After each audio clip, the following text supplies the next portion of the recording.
You may have heard or even played Ravensword Shadowlands before. It's been out for a year already and was primarily developed as a mobile game for Android and iOS devices. That didn't stop Crescent Moon Games, however, from porting it over to Steam via the Greenlight program. Boasting improved visuals and a new control scheme, Ravensword Shadowlands should serve as an improvement, right? Well, I wouldn't necessarily say that. Let me get this out of the way. Ravensword Shadowlands isn't a terrible game. It's playable, and in some instances, it's actually enjoyable. It's just not a very well developed game at this time for the PC platform, and many of its core mechanics are clunky.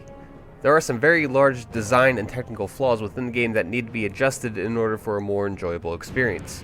I'm sure that most of these issues stem from the fact that Ravensword Shadowlands started out as a mobile game with the PC support being more of an afterthought. The premise isn't too revolutionary or enthralling. You fought in an epic battle between what amounts to humans and elves, when suddenly every soul on the battlefield perishes except for you. Confused and injured, you are taken in by a local town and start questioning why you're alive, and basically what's going on in this crazy world. It's not really revolutionary, but it definitely serves as a way to get you to explore the game world. There are several side quests as well, but none of these are really worth mentioning because there aren't that many of them. Ravensword is also a very short game. You could probably run through the game in probably about 5 hours or so on your first run through and still see most of what it has to offer. The areas claim to be large and open, and while that's true, they're also empty, with the occasional enemies scattered throughout.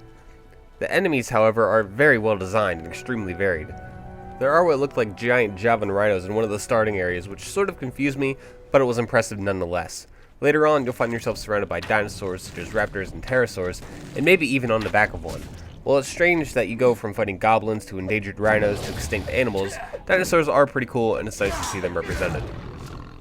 The combat is extremely basic. Melee combat is difficult because of awkward and inconsistent animations, while ranged combat fares much better. I spent most of my time with a strangely overpowered crossbow that even outdamages the strongest sword in the game. The nice thing about the combat, though, is that the skill system is sort of reminiscent of the Elder Scrolls. You'll get better with weapons the more you use them, and you'll be able to upgrade different attributes of your character as you level up. While not nearly as in-depth as a dedicated PC game, it will be a nice touch on a mobile device. The biggest problem for Ravensword, however, is the amount of technical glitches and overall lack of polish. It's hard to recommend a game when the animations will stop for no reason, interrupting the flow of combat, or when you accidentally double tap one of your directional keys, causing you to roll to your death. Sometimes the sky will just turn dark on me, or my crossbow will stop working until I reset the game. Situations like this happen very frequently in Ravensword, but many times they are actually more entertaining than detrimental. I was very amused when I noticed that enemies would walk right off the edge of a cliff if I can coax them towards me, or that enemies will walk right in the water and then follow me as I float above them. Even the user interface takes some getting used to, as many of its windows and objects are obtrusive and ungainly, obviously from Ravensword's mobile development. In terms of presentation, it doesn't look exactly terrible. Some of the animations are rough, but the environments are actually pleasant and colorful, if not a tad empty for my tastes. The lighting is impressive for its engine, yet it's not advanced enough that it will make low-end machines struggle too much. The sound, on the other hand, is a mixed bag.